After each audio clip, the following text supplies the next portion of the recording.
Everyone, welcome to my channel complete Shiksha. दोस्तों, हम इस वीडियो में रीजनिंग के कुछ क्वेश्चंस, सेलेक्टेड क्वेश्चंस को लिए हैं जो कि आपके बिहार दरोगा मेंस एग्जाम के लिए बहुत ही इंपॉर्टेंट होने वाला है। और देखिए, इसमें हम क्वेश्चंस वैसे ही लिए हैं जो आपके एग्जाम में कभी ना कभी पूछा गया है, तो इसलिए इसमें बहुत सारे क्वेश्चंस ऐसे हैं जो आपको डायरेक्टली एग्जाम में देखने को भी मिल सकते हैं, और यदि नहीं तो इसी लेवल के क्वेश्चंस जो आते हैं आपके एग्जाम में पूछे जाते हैं। तो चलिए हम स्टार्ट करते हैं अपने क्वेश्चंस को। तो आप भी मेरे साथ साथ इस क्वेश्चंस को बनाइएगा, पेन कॉपी लेकर बैठिएगा और सेट लगाइएगा। उसके बाद आप बताइएगा कि आपने 20 क्वेश्चंस में से कितना सही किया, और नहीं तो आप इसे ध्यान से देखिएगा और मेरे साथ साथ बनाइएगा, जिससे कि आपने जरूर तैयारी कर रहे हैं तो जरूर कभी ना कभी पढ़े हैं, तो आपको बस अभी रिवीजन की सबसे ज़्यादा ज़रूरत है। तो आप मेरे साथ साथ रिवीजन करेंगे, और इसमें सिर्फ हम एक चैप्टर का नहीं लिए हैं, सारे चैप्टर से मिक्स क्वेश्चंस है, तो इसीलिए आप ध्यान से देखेंगे। तो चलिए स्टार्ट करते हैं अपने पहले क्वेश्चंस को।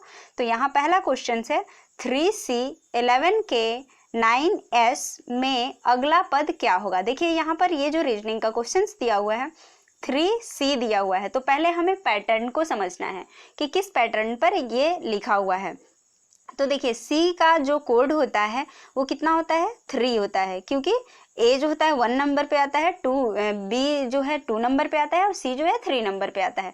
तो ये क्या किया है कि जो इंग्लिश अल्फ़ाबेट का नंबर का जो पोजीशन नंबर होता है सिर्फ उसको लिखा हुआ है। तो इसमें देख लेंगे कि इसका अगला क्या है, तो कितने गैपिंग के बाद लिखा है हमें इसे भी ध्यान देना होगा। तो देखिए 3 से 11 के बीच का, तो आप गैपिंग देखेंगे कितना हो रहा है, तो 8 का गैपिंग है। फिर उसके बाद यहाँ से यहाँ तक का भी देखेंगे तो कितना का गैपिंग है, 8 का।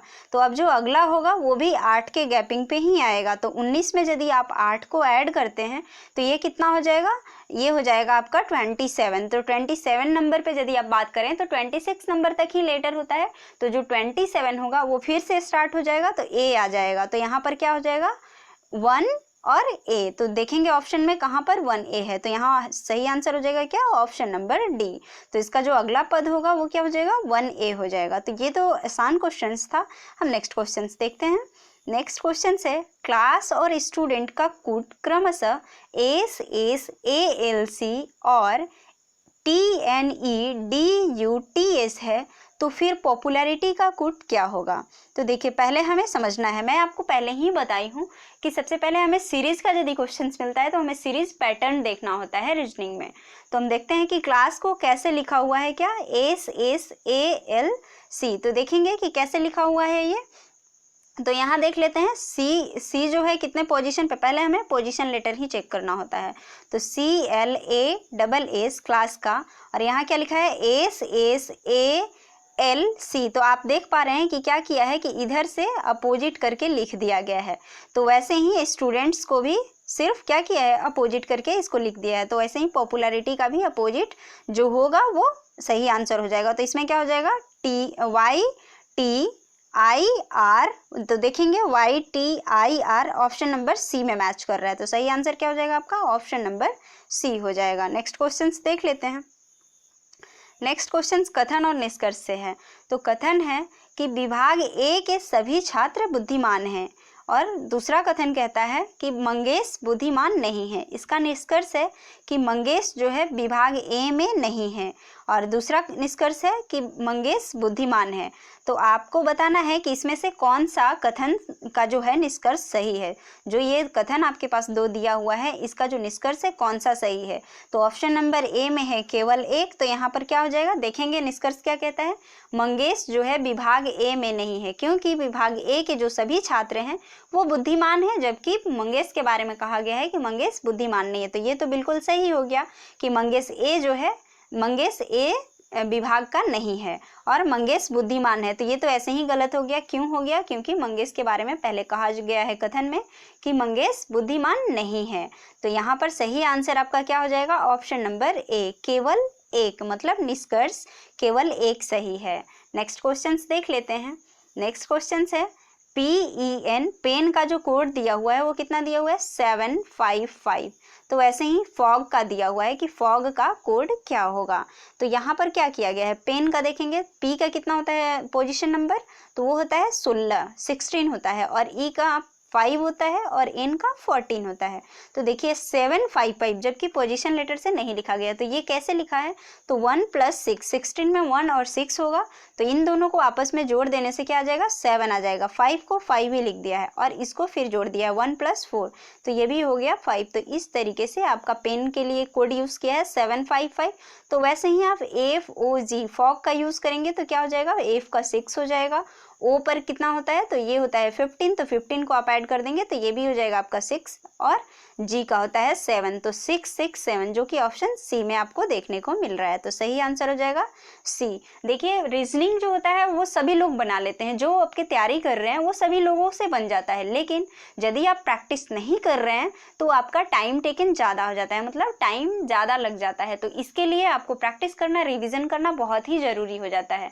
तो यदि आप पढ़े भी हैं फिर भी आप सेट जरूर लगाएं, प्रैक्टिस सेट जरूर लगाएं और सभी का मिक्स क्वेश्चंस को लगाएं, जिससे कि आपको एग्जाम में बनाने में ज़्यादा टाइम न लगे और आप फास्ट जल्दी जल्दी बना पाएं। और ये सब जो होता है रीजनिंग और मैथ्स जो है वो आपका स्कोरिंग सब्जेक्ट है, तो इसलिए स्कोर को रिजल्ट में लाने के लिए, मार्क्स ज़्यादा लाने के लिए आपको रीजनिंग और मैथ्स का पोर्शन बहुत ही अच्छा रखना होगा, क्योंकि जीके जीएस जो है उसमें आपके पास लिमिटेशन नहीं है, उसका सिलेबस जो है वो बहुत बड़ा है, तो उसमें कहाँ से पूछा जाएगा ये निश्चित नहीं है। जबकि इसमें जो है लिमिटेड है कि कुछ चैप्टर्स ही हैं जो कि आपके एग्जाम में आते हैं और निश्चित, मतलब जो भी चैप्टर है वो निश्चित रूप से दिया हुआ है। तो इसीलिए आप रीजनिंग और मैथ्स पर किसी भी एग्जाम के लिए तैयारी करते हैं तो अच्छी पकड़ बनाएं। तो देखिए हम देखते हैं नेक्स्ट क्वेश्चन को। नेक्स्ट क्वेश्चन है, ए की माँ एम की बहन है और एन की बेटी है। देखिए ये ब्लड रिलेशन का क्वेश्चन है, तो आप क्वेश्चंस को अच्छे से समझेंगे। ए की माँ जो है एम की बहन और एन की बेटी है। तो सबसे पहले हम फिगर बनाते हैं कि ए की जो माँ है, तो ए की माँ ऊपर होगी, तो ए की माँ एम की बहन है। एम की बहन है कौन, ए की माँ। ए की माँ के बारे में नहीं बताया गया है। और एन की बेटी है कौन, तो ए की जो माँ है वो एन की क्या है, बेटी है, तो एन ऊपर हो जाएगा, इसकी बेटी है इसकी माँ। और बोला गया है कि आर जो है एम की बेटी है। एम की बेटी कौन है, आर है, तो ये तो नीचे आ गई। और एफ की बहन है। आर जो है एम की बेटी है और एफ की बहन है, तो एफ की ये क्या हो गई, बहन हो गई। तो एफ का एन से क्या संबंध है, देखिए एन से बोला गया है, तो एन के बारे में यदि आप बात करेंगे तो ये first generation, second generation, third generation. अब ये 3 जनरेशन का आया, तो इसके बाद यदि ये हुआ तो इसकी माँ हुई, और इसके बाद इसका जो बेटा हुआ तो इसका क्या लगेगा, पोता पोती ही लगेगा। तो वैसे ही ये क्या है, आपस में भाई बहन का रिलेशन ही है, तो ये क्या हो जाएगा, पोता या नाती। इसका सही आंसर क्या हो जाएगा, पोता या नाती। तो ब्लड रिलेशन का जब भी आप क्वेश्चन सॉल्व करते हैं तो जो कहा जा रहा है उसको अपने आप पर सोचें, अपने आप को उस जगह पर रखें और उसके बाद सॉल्व करेंगे तो आसानी से सॉल्व हो जाएगा, क्योंकि दूसरे का समझने में आपको टाइम लगेगा और अपने आप पर रखेंगे तो अपना रिलेशन जल्दी जल्दी से आप निकाल पाएंगे। नेक्स्ट क्वेश्चन देखते हैं। 26 फरवरी 2018 को सोमवार था, तो कौन से वर्ष में 26 फरवरी को सोमवार होगा। मतलब यदि 2018 को 26 फरवरी को सोमवार था तो किस साल में फिर से 26 फरवरी को सोमवार होगा। तो इसके लिए यदि आएगा तो देखिए जो भी यदि दिन है तो वो कितने दिन बाद रिपीट होता है, तो आप सभी को पता है कि हर 7वें दिन वही वाले दिन आता है। यदि मान लीजिए आज क्या है, सोमवार है, आज सोमवार है, तो अब ये कितने दिन बाद आएगा, तो 6 दिन बाद, मतलब 7वें दिन फिर से ये आएगा। तो वैसे ही देखिए 26 फरवरी 2018 को सोमवार है, तो यदि आप एक साल से दूसरे साल में जाते हैं और उसमें लीप ईयर नहीं है, आप जनरल ईयर से जनरल ईयर में जा रहे हैं, तो कितने, मतलब कि जिसमें 365 दिन होता है उसमें यदि आप जा रहे हैं, जैसे 2018 है तो ये भी 365 वाला ही है। वैसे ही आप 2018 से 2019 भी होगा तो ये भी लीप ईयर नहीं होगा, तो इसमें भी आपका क्या होगा, एक दिन ही बढ़ेगा। मतलब एक साल से जाएंगे दूसरे साल में तो एक साल बढ़ेगा। जनरल ईयर से यदि आप जनरल ईयर में जाते हैं तो वो एक दिन का बढ़ेगा। जैसे कि इस बार 26 फरवरी को सोमवार है 2018 में, तो 2019 में जो सोमवार होगा, जो 26 फरवरी को कौन सा दिन होगा, तो वो मंगलवार हो जाएगा। मैंने बताया एक दिन बढ़ता है। और यही यदि आप जनरल ईयर से लीप ईयर में जाते हैं तो ये क्या हो जाता है, 2 दिन बढ़ जाएगा। मतलब इसको आप याद रखेंगे कि लीप ईयर से जनरल ईयर में जब भी जाएंगे तो 2 दिन बढ़ाएंगे, और जनरल ईयर से जनरल ईयर में रहेंगे तो 1 दिन का बढ़ेगा। तो ये कितने दिन बाद आएगा, मैंने आपको पहले ही कंसेप्ट बताया कि 6 दिन के बाद, मतलब 6 दिन के बाद वही वाले दिन आएगा। तो अब इसमें क्या होगा, हर साल में 1 दिन बढ़ रहा है, तो अब ये 6 साल के बाद। तो देखेंगे गैपिंग कितना हो रहा है, 18 में यदि आप 6 जोड़ते हैं तो कितना हो जाएगा, 18 में 6 जोड़ेंगे तो ये हो जाएगा 24। तो इसका मतलब ये हुआ कि 2024 में जो होगा 26 फरवरी 2018 को सोमवार है, तो 2024 में फिर क्या होगा, 26 फरवरी को सोमवार ही होगा। नेक्स्ट क्वेश्चन देखते हैं। यदि किसी निश्चित कोड में सिनेमा को 654321 और चेयर को 54321 के रूप में एवं मून को 4321 के रूप में लिखा जाता है तो साइक्लोन के लिए क्या कोड होगा। तो देखेंगे कैसे लिखा हुआ है। तो देखिए इसमें क्या किया गया है कि जितने लेटर्स हैं उसको क्या किया है कि जितना लेटर है उतना से स्टार्ट करके और घटते क्रम में लिख दिया गया है। जैसे देखिए इसमें कितना है, 1 2 3 4 5 6, तो 6 5 4 3 2 1। तो वैसे ही हम लोग साइक्लोन में भी काउंट कर लेंगे, तो इसमें भी 7 है, तो 7 के बाद 6 के बाद 5 4 3 2 1। तो सही ऑप्शन हो जाएगा क्या, ऑप्शन नंबर बी हो जाएगा। नेक्स्ट क्वेश्चन देखते हैं। यदि प्लस का अर्थ ए है, माइनस का अर्थ के है और डिवाइड का अर्थ ई है, इक्वल टू का अर्थ एस है, ग्रेटर देन का अर्थ आर है और लेस देन का अर्थ भी है और मल्टीप्लाई का अर्थ बी है, तो कौन सा विकल्प सही है। यहाँ पूछा गया है आपसे कि तो कौन सा विकल्प जो सही है। तो इसमें क्या करेंगे कि सबका वैल्यू आप पुट कर करके रखेंगे तो आपका सही आंसर आ जाएगा ऑप्शन नंबर, यहाँ पर सही हो जाएगा आपका क्या, तो ऑप्शन नंबर सी हो जाएगा सही आंसर। पहले हम लोग देख लेते हैं, इसको बनाते हैं पहले कि कैसे होगा ये। तो हम लोग देखते हैं इसको। तो देखिए यहाँ पर ऑप्शन नंबर बी में हम पुट करते हैं। तो देखिए 18 के बाद क्या करेंगे, ई की जगह पर क्या रखेंगे, इक्वल टू, फिर 3 रखेंगे, के की जगह पर क्या रखेंगे, माइनस रखेंगे। तो ऐसे ऐसे हम पुट करेंगे तो इसका सही आंसर क्या हो जाएगा, यही बी ऑप्शन सही हो जाएगा। तो आप इसको पुट करके बना लीजिएगा, बस इसमें ऑप्शन पुट करना है। नेक्स्ट क्वेश्चन देखते हैं। JNSYF के बाद का जो पद होगा वो क्या होगा। तो देखते हैं कि जे के बाद एन कैसे लिखा है। तो जे का कोड होता है आपका 10 और एन का होता है 14, उसके बाद होता है एस का 19 हो जाएगा, वाई का फिर 25 हो जाएगा और एफ का फिर क्या हो जाएगा, तो 6 हो जाएगा। तो देखेंगे कि कैसे लिखा हुआ है। जे का 10 लिखा हुआ है, 10 के बाद 4 बढ़ाया, फिर 4 के बाद कितना बढ़ाया, 5 बढ़ाया है तो 19 हो गया है, 5 के बाद 6 बढ़ाया है तो 25 हो गया है, 25 के बाद 7 बढ़ाया है तो फिर 6 पे आया है। अब कितना बढ़ाना होगा, 6 में हम 8 जोड़ेंगे तो 8 और 6 14 हो जाएगा। तो 14 पर क्या आता है आपका, एन आता है। तो एन में सही आंसर हो जाएगा ऑप्शन नंबर ए। तो यहाँ सही आंसर हो जाएगा option number A. Next question है। किसी सांकेतिक भाषा में पासपोर्ट को RCUURQ भी लिखा जाता है तो बुकलेट को उसी भाषा में कैसे लिखा जाएगा। तो देखते हैं ये कैसे लिखा हुआ है। तो देखिए यहाँ पर क्या किया है कि पासपोर्ट से पी को आर कैसे लिखा है, तो पी का होता है 16 और आर का होता है 18, इसका मतलब 2 जोड़ा हुआ है। वैसे ही ए में 2 जोड़ेंगे तो सी आ जाएगा। एस में एस का होता है 19 में 2 जोड़ेंगे तो 21 पे आता है आपका यू।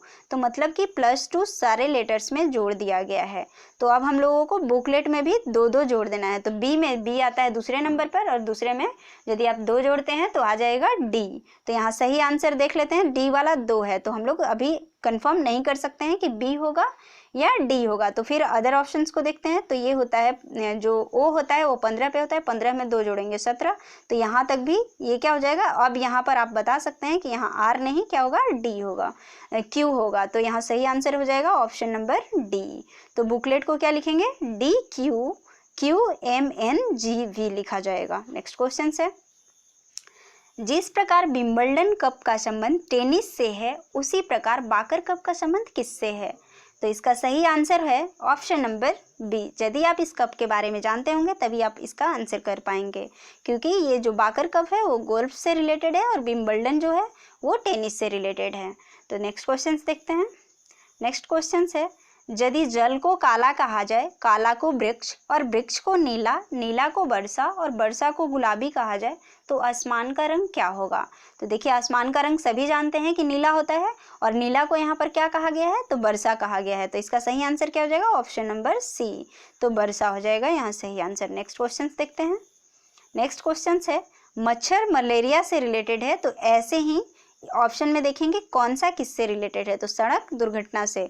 तो देखते हैं पहले सारे ऑप्शंस को। मिट्टी का कटाव से, तंबाकू जो है कैंसर से। तो देखिए मच्छर के काटने से मलेरिया होता है, तो तंबाकू का सेवन करने से क्या होता है, कैंसर होता है। तो बिल्कुल सही हो जाएगा। क्यों हो जाएगा, क्योंकि ये भी एक डिजीज के बारे में बताया गया है और जिससे होता है उसको बारे में बताया गया है। तो वैसे ही तंबाकू जो है, तंबाकू से कैंसर होता है, तो ये इसका सही आंसर यहाँ पर हो जाएगा, सबसे सटीक आंसर। तो नेक्स्ट क्वेश्चन है 17 और 17 से क्या किया गया है, 136 लिखा गया है। तो 18 के बाद आपसे पूछा गया है कि क्या होगा। तो देखते हैं कि 17 से 136 कैसे लिखा गया है। तो आप यहाँ पर देख पाएंगे कि 17 से 136 कैसे लिखा हुआ है। तो यहाँ देखिए 1 + 7 कितना हो गया, तो ये हो जाएगा 8, और 17 में यदि आप 8 से इंटू कर देंगे तो कितना आ जाएगा, 136 आ जाएगा। वैसे ही अब 18 का है, तो 18 × 1 + 8 मतलब 9 कर देंगे तो कितना हो जाएगा। अब 18 में 9 से आप इंटू कर देंगे तो वो आ जाएगा 162 आ जाएगा आपका। तो सही आंसर सी हो जाएगा। तो ऐसे क्वेश्चंस में अपना दिमाग लगाना पड़ता है। रीजनिंग के लिए प्रैक्टिस मोस्ट इंपॉर्टेंट है। मैं आपको बार बार कह रही हूँ कि रीजनिंग के लिए प्रैक्टिस मोस्ट इंपॉर्टेंट है, क्योंकि इसका बहुत सारा रूल्स एंड रेगुलेशन आप याद नहीं कर सकते हैं।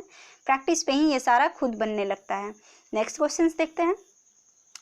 भिन्न शब्दों को छांटें। तो इसमें भिन्न शब्दों को छांटें, तो यहाँ पर देखेंगे ईमानदारी, समझदारी, प्रतिष्ठा, बुराई।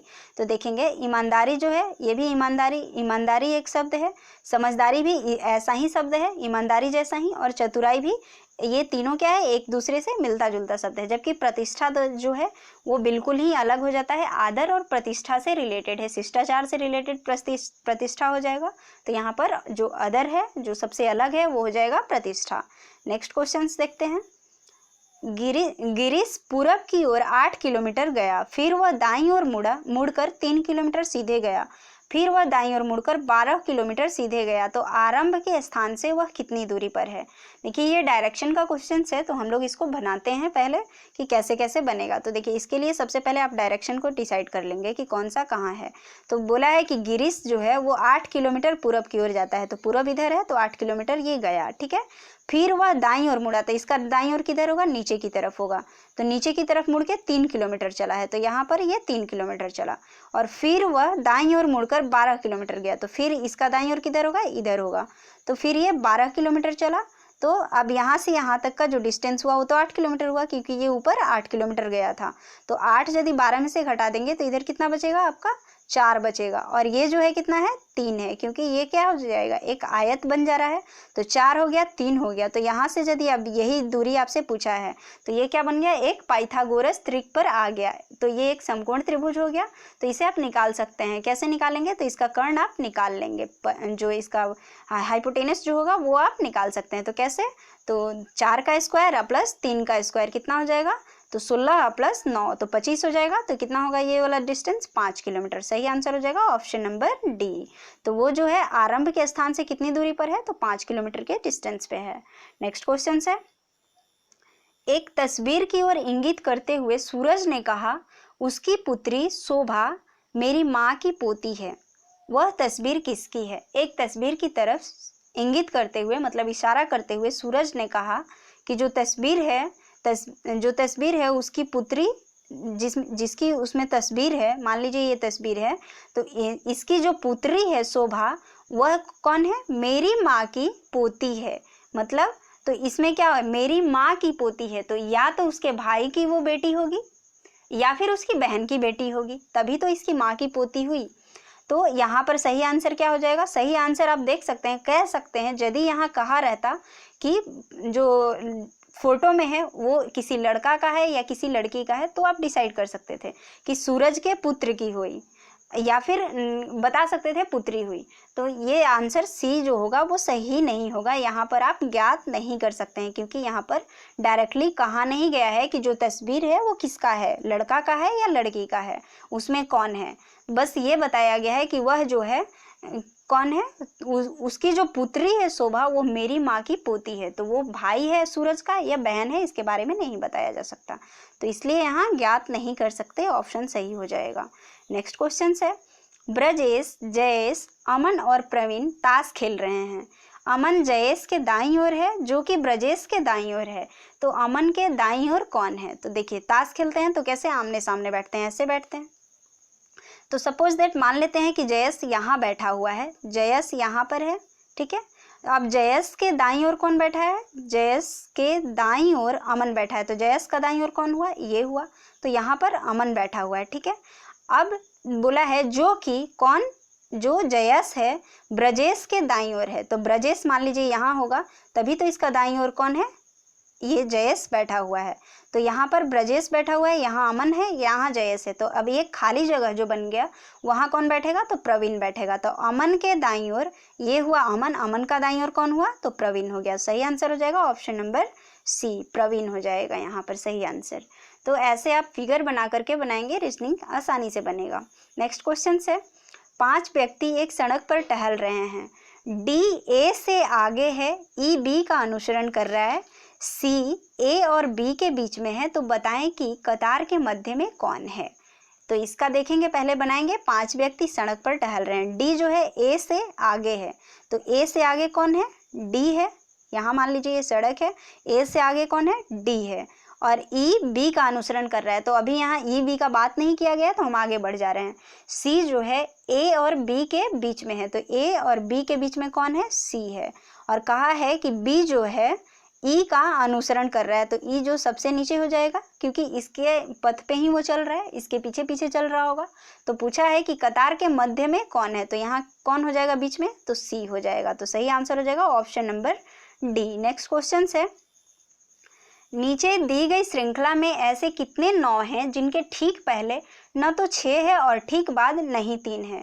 तो ये जो श्रृंखला दिया हुआ है इसमें आपको चुनना है कि किसके पहले कौन सा ऐसा 9 है जिसके पहले न तो 6 है और नहीं बाद में 3 है। तो देखेंगे आप यहाँ पर बाद में ये तो 3 है, तो ये वाला 9 नहीं होगा। यहाँ पर 9 देखेंगे तो इसके ठीक पहले क्या है, 6 है, तो ये भी नहीं होगा। ये वाला 9 बिल्कुल हो जाएगा। यहाँ पर देखेंगे कि 9 से पहले 9 है, बाद में 5 है, तो इस क्वेश्चन में आपका सही आंसर हो जाएगा 4। तो आप इसको देखेंगे कि 4 कैसे हुआ, आप जरूर से जरूर इसको मैच कर लीजिएगा। ये आसान क्वेश्चन है, तो इसको आप आसानी से कर सकते हैं। इसमें 4 हो जाएगा, एक यहाँ पर होगा। तो मैं आपको बता दी यहाँ पर। तो आपको ये वीडियो कैसा लगा आप इसे कमेंट करके ज़रूर बताइएगा। और मैं ये सिर्फ आपको इसलिए नहीं बताई हूँ ये वाला वीडियोस कि आप इससे अपना मतलब देखें कि कितना हार्ड क्वेश्चन है। मैं बस आपके रिवीजन के लिए प्रोवाइड कर रही हूँ, जिससे कि आपका सारा कंसेप्ट आपके माइंड में रहे, क्योंकि एग्जाम अब नज़दीक आ गया है। तो यदि आपको हमारी वीडियोज़ अच्छी लगती है और आप हमारे चैनल पर नए हैं तो आप इसे सब्सक्राइब कर लें ऐसे ही वीडियोज़ को देखने के लिए। और बिहार दरोगा का जो सेट है वो आपको डेली शाम को 3 बजे, जिसमें कि जीके जीएस का क्वेश्चंस आपको मिलेगा, 40 क्वेश्चंस के सेट होते हैं, वो शाम के 3 बजे आएंगे। और जो रीजनिंग का होगा वो आपको 10 से 11 के बीच में वीडियोस मिलेंगे। तो आप जरूर से जरूर बने रहें। Thank you.